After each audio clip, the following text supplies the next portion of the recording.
They say waiting is its own kind of hell. Whoever said that was probably familiar with the NYC subway system. Think it's the end of days? A gentleman to my left asked.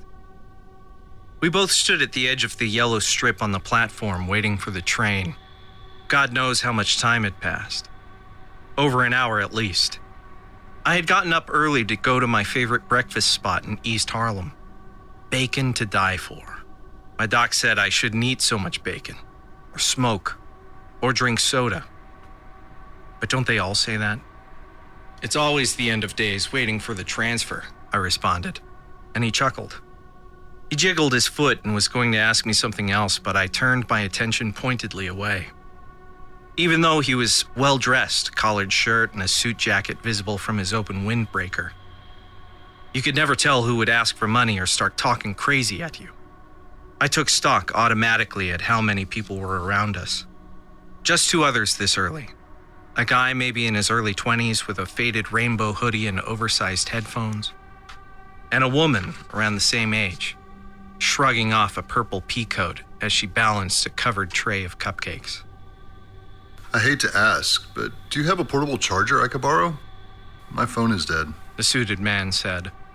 As evidence, he opened his hand where the screen of his new Apple whatnot was blank as a slate. I shook my head. Never had a need. Don't want anyone tracking me. You know they can hear everything you say on those. I got nothing to hide, but my business is also my business. He cocked his head, puzzled like just about anyone who learned I didn't have a phone, his foot pausing for 2 seconds before resuming its tapping. It's just, I'm not sure why the U-train is so late, and I'm gonna be late. He gestured up and I followed his line of thought. It was an older station and hadn't been fitted with any of those automated screens hanging overhead or announcers that told you how long it'd be. No attendants either. I'd have to track back up a long set of stairs and a godforsaken endless corridor to find a living person back at the turnstile. Just like back in the day, I grunted. You had nothing to tell you how long it'd be half the time. Transfers, buses, constructions, people throwing themselves on the tracks. Happens a lot, you know. You just have to wait. Have you heard an announcement? The girl chimed in behind us, setting the cupcakes on the rusted steel bench. Check your phone? Suit asked. Cupcakes shook her head, pressing a stray blonde strand behind her ear. Genevieve would be about her age now, but I didn't want to think about that. It's not turning on. Suit held very still. Mine either, which is weird. I always charge it. Both considered a moment before Cupcakes tapped the guy with headphones. His shoulders tensed and he turned. You know if the train's late? Cupcakes said loudly and pointed to his faded jean pocket where a sliver of phone stuck out. Could you check, please? Headphones shrugged. Out of juice. So what are you listening to? Cupcakes said. He slid his headphones down and around his neck. People don't bother me as much when I wear them, He said, almost defensive. Something's not right. Suit said. How can all of our phones not be working? That's why I don't carry the things, I said. Look how distraught you all are over a piece of plastic and metal. Cyber attack, cancer in the brain. No thank you. I glanced at my watch, but had forgotten to wear it this morning. Damn. My wrist felt bare as a newborn's butt. The line out of my breakfast place would be unacceptable by 8:30. 9 tops. Then I'd be late for chess in the park. If I was a minute past the hour, Pete would mosey in on my prime corner seat like it hadn't been my spot the last 10 years. I'd have to wait half an hour at least for rounds, then late to lunch. Damn it, I growled. I need my coffee. You gonna look for a transfer? Cupcakes asked, glancing behind her. I followed her gaze. The exit seemed miles away. I'd have to zigzag up and down countless steps, trek up intersecting corridors, sidestepping pedestrians. In the meantime, I'd get breathless and covered in sweat that would turn cold and sticky against my sweater and make me uncomfortable all day. And as subway luck would have it, the train would probably roll up as soon as I left. Nah, I said. I looked out on the tracks to entertain myself, see if I could spot something, anything. Maybe a rat to flick a rubber band at. If there was one thing I hated, it was rats, so any chance to kill them or cause a little suffering was time well spent. But not a soul moved down there. I strained my ears, listening for the faint drone or screech of an approaching subway. Nothing. Just the tap, tap, tap of Suit's foot, Cupcake's sighs, and somewhere down that dark tunnel, steady drip. The usual subway smell, a baked-in stench of old garbage, fresh pee and smoke topped with a sprinkling of fungus or mold, flared in my nose. What's that? Headphones asked. Dessert for a going-away party. Cupcakes answered. She wasn't dressed right for the weather or the morning, in some sort of sequined flare skirt and halter top. Not that I didn't appreciate the look, mind you, but April was full of endless wet and slush with a few teasing peekaboos of warm weather, so tantalizing you wanted to scream. At this hour? I gave her a look. I mean, really peered over my glasses at her. Who the hell has a party at 7 a.m.? I wanted to ask and looked at my wrist again, forgetting the watch wasn't there. Cupcake sniffed and shifted, avoiding my eyes. Probably guessed me to be a lecherous old man. I didn't want to break it to her, but she wasn't my type at all, too skinny. Something in my DNA just didn't find that all that interesting. Dead as a doornail. Suit said again in frustration, jabbing at his phone. I don't hear anything. You think maybe something happened? Headphones' eyes lit up. Like a Godzilla type? Or a terrorist attack? I think we'd hear screams. Cupcake said. Headphones shrugged and headed toward the stairs without another word. We watched his backpack move up and out of sight. I'm too old for this I started when Headphones popped back down. What's the word? Suit said. Headphones blinked at us. I went up and now I'm back. I squinted at him. What are you going on about? I can't leave. He said. I can't. Like, physically can't. Suit jogged up the staircase and a second later, jogged right back down. He paused on the last step, looking at us, up, down, up again like he was watching an invisible tennis match. Then his face folded like so many cards. It's not real.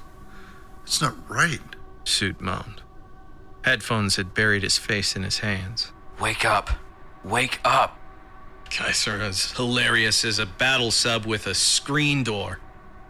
I glanced behind me just to make sure there were no cameras. This is one of those viral marketing stunt flash mob what have yous. Hilarious. I snorted and heaved myself up the stairs. When I got to the top, I found myself facing downstairs, looking at the platform again. I turned to go back up and was facing down again. The whole effect made me dizzy, so I shuffled down the last few steps and onto the bench next to Cupcakes. You try, I croaked at her.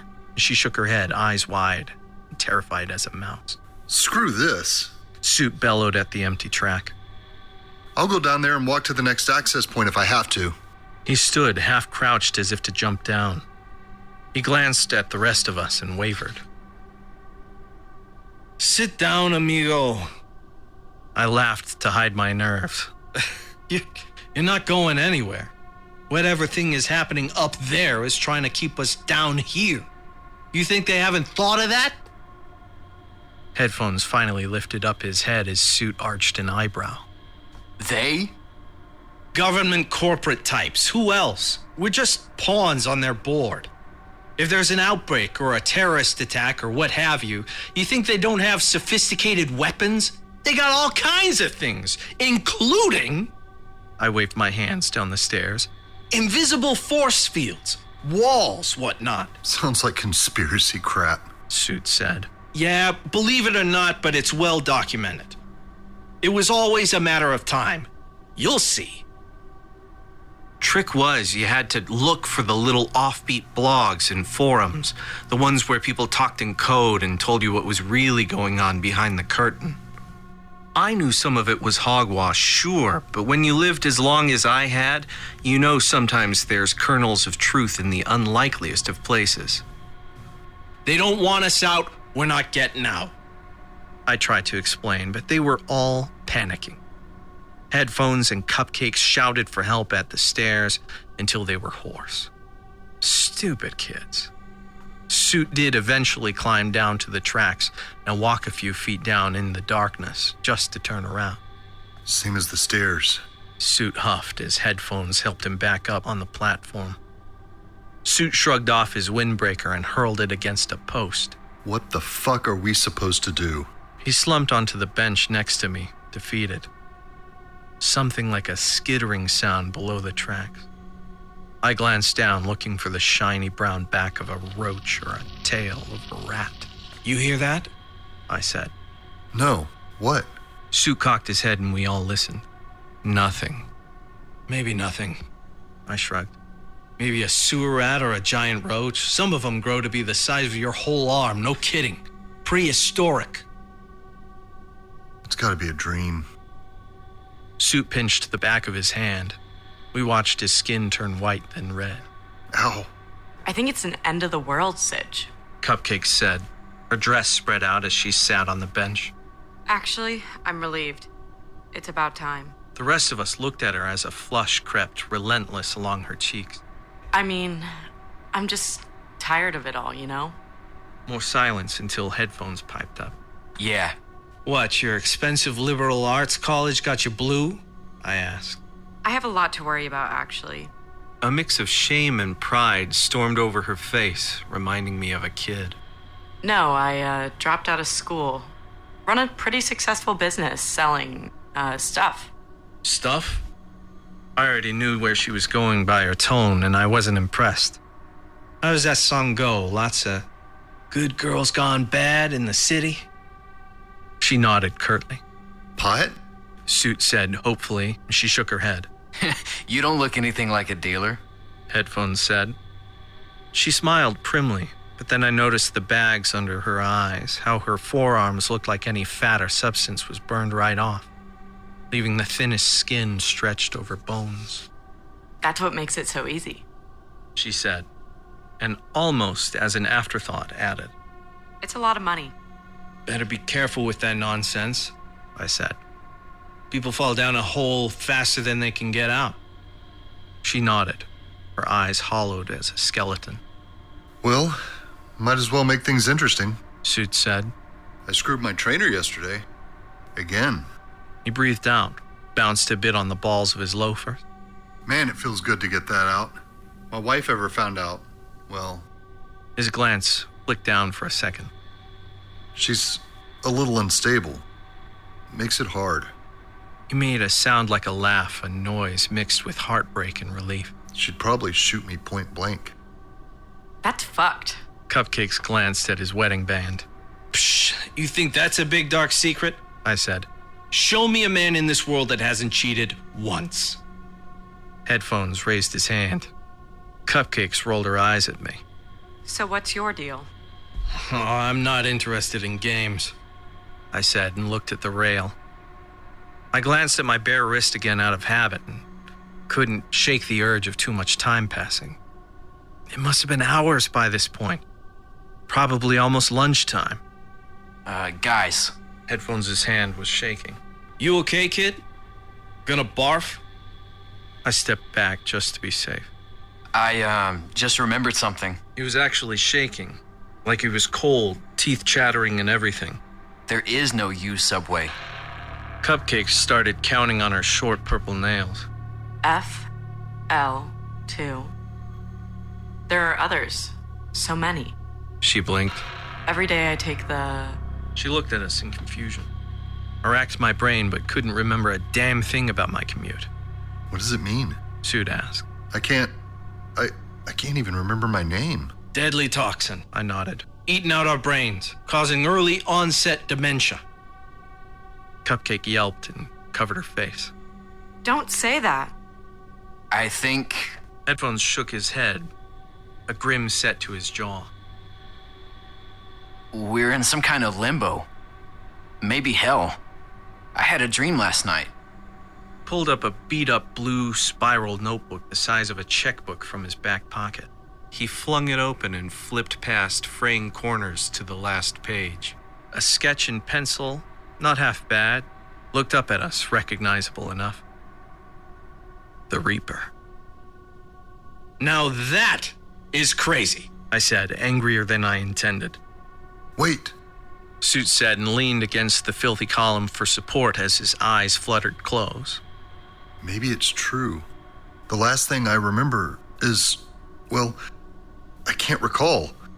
But I think it wasn't good. Maybe we're dead. At his words, something stirred in me, a panic, a quick realization that something was wrong. But I smothered it as quick as a bag of unwanted pups. Headphones, however, nodded vigorously. And now waiting for the fairy guy. Fairy guy? Cupcake squeaked. You mean like the River of the Dead? God, that's morbid. How about an angel or something more positive? Angels? Down here? Headphones spread his hands. You won't entertain the likely notion that it's the government or terrorism, but think we're all dead. That's rich. I laughed to cover up the lump that was forming at the base of my throat. Like I had swallowed something that the acid reflux wanted to send back up. Cupcake, Suit, and Headphones all seemed subdued, somber. Now that had me unraveling like my cheap sweater. The lump in my throat seemed to grow, dropping into my stomach heavy as a sack of nails. I tried not to think about all I hadn't done with my life yet, despite my years. All the people I still had something to say to. I pushed the sensation away, but one thought burrowed under my skin and stuck. Pete in my seat, setting up the chessboard. Smug bastard would probably be glad I was dead. Suit paced in short circles, the shadows on his face jumping in the gloom. So what is this? Our last confessional? He looked up at the dank, spotted ceiling and was really yelling now. I didn't do anything to deserve this. So I cheated. So what? I didn't murder anyone. Didn't fuck up that bad. Not enough to be down here. Watching his breakdown made me feel a little better. Gave me some entertainment, at least. Get a grip. Cupcake said, and turned to Headphones. If it's a confessional, maybe you two need to go ahead with yours so we can wake up from this nightmare, move on to the next world or whatever. You seem awfully calm. Suit's note of accusation was sharp as a shard of whiskey bottle. Are you the devil? What? No. Cupcakes flushed. Now you sound like my ex. Okay. Suit pointed to Headphones. What's your deep, dark secret, then, that earned you this hallowed place beside us, adulteress and drug dealer? Me? Headphones looked embarrassed and fiddled with the bent spiral of his notebook. Some of my friends beat up guys sometimes. Homeless dudes mostly. Some guys are into it. It's kind of funny. I can't explain it. They usually don't fight back. You kind of have to be there. OMG. Cupcake said. I didn't do anything. Headphones said hastily. Just watched. The cops came through and I don't really remember. I was kind of out of it. The other two looked disgusted and he hung his head. I know. I'm a piece of shit. All their faces turned toward me, curious, relentless. Screw that, I started to say, but stopped. Something in each of them had opened up, it seemed, with their confessional. Less hardened and evasive. Just sort of sad. Reminded me of the last time I saw my other little girl, Peepa. Somehow she knew I was planning to leave, even though I didn't give any hint. Didn't pack anything. Said I was going to work as usual, gonna be late. Few kids, I barked hoarsely. Haven't seen them in a while. That was all I had to say about that. The Cupcakes regarded me sadly. She started to remind me of the kiddos I upped and left. Oh, cut that out with the big eyes, I said, and she blinked. I tried, but it didn't work out. Suit nodded vigorously. There's something about being free, yeah? I didn't want to talk about it anymore. I went back to the yellow stripe and looked down. No trash on the tracks. That should have been my first sign that something was wrong. It's too late to do anything about it now, I said to the tracks. Cupcake sighed. It's never too late. Sometimes it is, though. Headphones said. You hear that? I strained my ears. Finally, what sounded like the faintest drone echoed somewhere down the tunnel. Cupcake's eyes grew enormous and Suit's mouth was a perfect O that would have made me laugh under other circumstances. The train. Headphones said unnecessarily. I had never been religious, but damn if I didn't say a quick prayer right then. Dear Lord, please, please let this be all some sort of screwy dream and let me wake up. I'll be better, I swear. I'll reach out to the kids, even though they'll tell me to shove it. I'll do it anyway, I swear, if you give me a chance. Please. The others were quiet, probably in their own negotiations. I shuffled behind the yellow line as the train roared up and the doors to the last car screeched open. Cars in front of it were dark and closed. Could be a test. I still half suspected it was a government job. I glanced in. I expected ghouls or zombies or something, but it was empty. Little dirty. Typical car by the looks of it. Should we board? Headphones asked. Suit pushed past me to step on. Anything's better than here. Let's hope. Cupcakes murmured. Headphones laughed nervously as we boarded. We're good. Maybe. Once we were all on, the doors whooshed closed and the subway started, lights flickering. Nothing weird, nothing off, until Headphones stood at the window. We're definitely in hell. Headphones said with a certainty that made us look over. How do you know? I went to stand next to him as he pointed. Through the rear window, below the track that we were zipping along, squirmed bodies.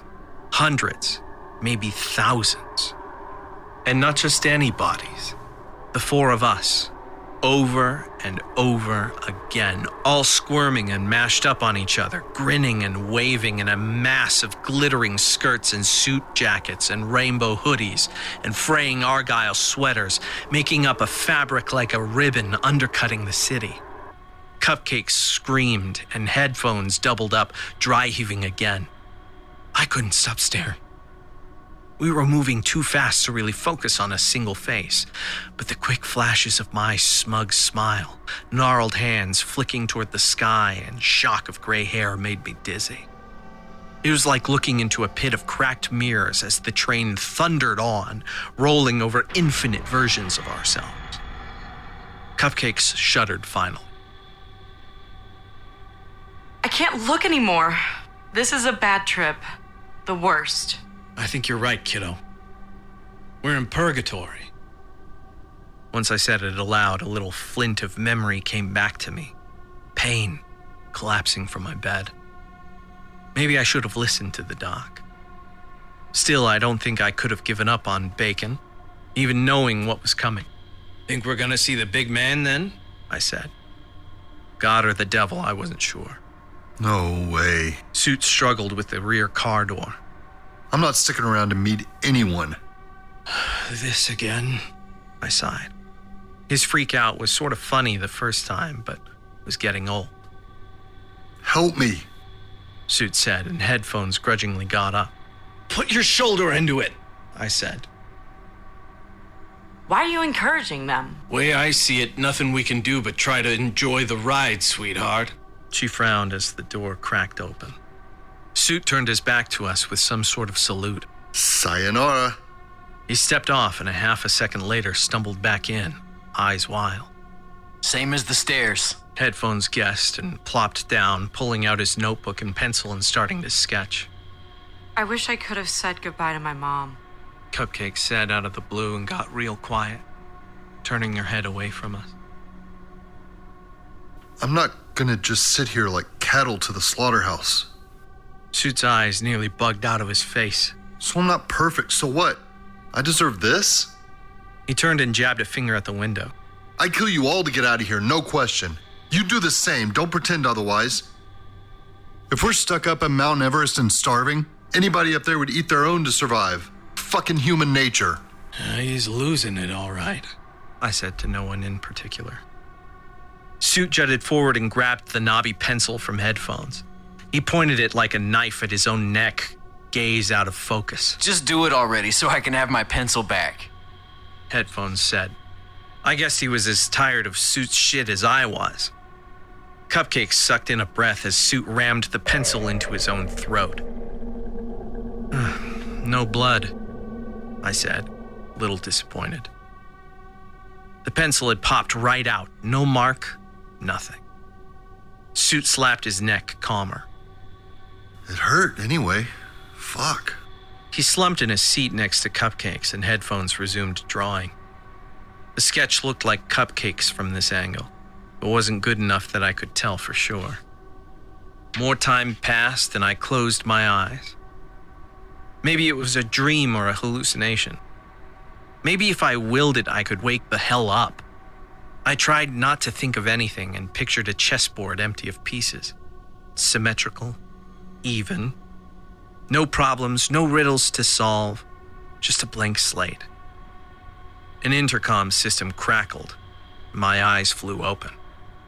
We all froze as the static grew louder. Passengers who wove themselves badly must depart. The voice was high-pitched and tinny, coming from all directions, and I thought of trumpets. What does that mean?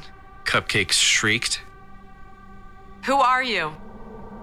I will fuck you up. Suit shouted up at the ceiling at the same time. Next stop, Primordial Fears. The intercom went silent after that. Primordial fears? Cupcake said. What does that mean? Like fundamental, right? Headphones said. Fight or flight, like when you see a lion in the jungle. That's a primordial fear to help you survive. That doesn't make sense. Cupcake said. We're going to fight a lion? I don't deserve this. Suit was ramming his head against the window. He turned to Headphones. Do you? Are you that evil a person deep down? So rotten to the core you deserve this? We still don't know what this is. Why us four? Surely we can't be the only ones who sinned. Maybe we died at the same time? Suit jiggled his knee and rapped against the window for emphasis. Could you do us all a favor? Shut the hell up. Just for a few minutes. Or forever. I closed my eyes again when I felt the unmistakable sensation of the train slowing. We're stopping? Cupcake said, voice laced with panic. I couldn't blame her. Panic was fisting my own chest like another heart attack. The car slid to a stop and the doors hissed open to pitch blackness as the intercom voice crackled again. Stop. Primordial Fears. Passengers must face themselves and fix their fabric to ascend. Fuck me. Suit moaned. Headphones, I had to give him credit, ventured out first before the rest of us followed, blinking in the shift from fluorescent lights to darkness. Headphones inched forward and we followed as our eyes adjusted. At this point, I felt more annoyed than anything.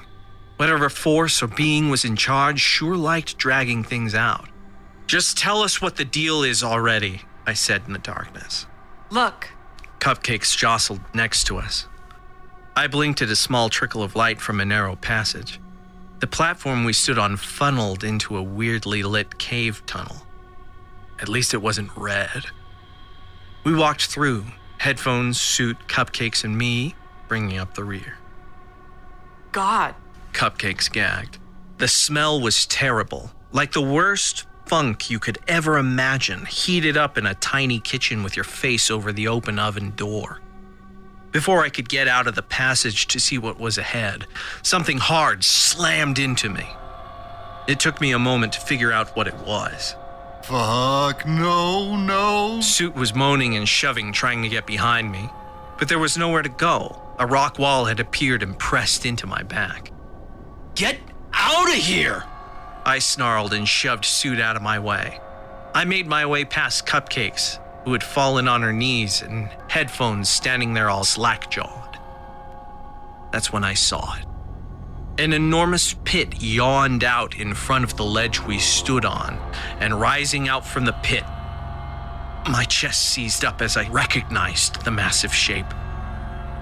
A rat the size of King Kong stood in the pitch, wearing a goddamned crown and everything. Thousands of normal-sized rats ran up and over each other like ocean waves in the pit around the Rat King. God damn, why couldn't it be a proper devil? I had the shakes and my body pressed up against the back of the wall. My stomach slid up in my throat again. Of all the goddamn creatures. The giant rat, its black eye the size of a bench, looked at me. It squeaked loud as a car horn and waved its paw. Suit was still screaming. This is not what I pictured. Cupcake said faintly between her hands. This must be the primordial fear. Everyone makes mistakes. Suit screamed and started hurling stones into the pit. Die, fuckers! The stones disappeared harmlessly into the pit of rats. Fucking snakes. Snakes? I said when the intercom voice boomed again and I saw another subway train behind the Rat King, high up with no obvious way to get to it. A stop to fix your fabric. Oh no. I think... Cupcake stammered, all round eyes. She trembled like it was the dead of winter and looked back at the pit. I think I'm supposed to jump in. Like, be brave enough or strong enough to do it. But I'm really afraid of spiders. It's like a phobia. I can't even look at them. Anything but. Just then, Cupcakes winked out. Out of sight. Out of existence. No! Headphones yelled and something pinched my chest and pricked my eyes. Cupcakes, damn! I muttered.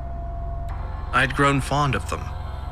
What I wouldn't give now to be back at the U-station stop or even in the train with them, even if it was for eternity. Anything but rats. Take them. Suit jabbed a finger at me, spit flying. Sacrifice them. I'll kill them if you want. Take... He disappeared mid-shout, the Rat King chittering all the while. Its stomach bellowed like a trampoline, matted in fur, while its crown, darkened gold with dirty jewels, sat crooked between twitching ears. I shuddered and pressed my hands to my ears to drown out its sound, like a chipmunk squeak, cranked way up and remixed. Headphones dry heaved. Why are you doing this?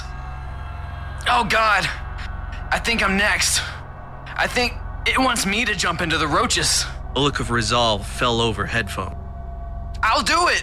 I'm sorry for everything. I deserve this. You crazy? I jolted forward to stop him, but the next thing I knew, Headphones ran and jumped, the faded rainbow hood flapping as he fell. The pit of rats promptly enveloped him, their claws digging in and running over his screaming face before he vanished. Let the kid go! I yelled. A movement behind the Rat King's crown caught my eye. Headphones waved from way up inside the new subway train, his hand pounding the glass, his mouth moving, trying to say something. Okay, I muttered to myself. My stomach started to feel queasy like I was dropping on a roller coaster. My turn, I guess. You can do this. I looked at the pit again, the clawed paws and beady eyes undulating in filthy furred bodies. Just watching them, my skin felt like it was sliding off, and I tried to breathe through my mouth to avoid the smell of filthy fur and shit. Anything else? I said hoarsely. I didn't know what kind of man could face something like that, but it wasn't me, even though I might be dead already. Props to Headphones. Give me bugs, fire, and damnation, just not rats. The voice sounded again from the train behind the Rat King, flat and emotionless. Primordial fears. I hunched over, my knees cracking into the rock. The rats' scampering and squeaking rose, and I dug my fingers into my ears. For a wild second, I was sure it was an elaborate prank. Had to be. Something to get the old man to jump into a rat pit and film it for all the world to see. My nostrils flared. Hell no, I said. My stomach continued to suck away, and I felt something else. A patch of cold like a draft in January, starting up my legs and under my sweater. I gritted my teeth as my eyes pricked. I wouldn't think of Pippa or Genevieve or anyone else. This might be the end, the real end, but I had to know one thing. Did anything matter? What was the point of it all? The voice didn't come back. Instead, I heard the new subway start driving off, wheels squeaking. The Rat King squirmed above its sea of subjects, their chittering filling up my ears as darkness descended. The end. This has been a production from Sley House Publishing presents Lit Bits. You Train by KC Grifant. With performances by Trevor Williamson, Jeremy Billingsley, Natalie Morlock, and Curtis Steen.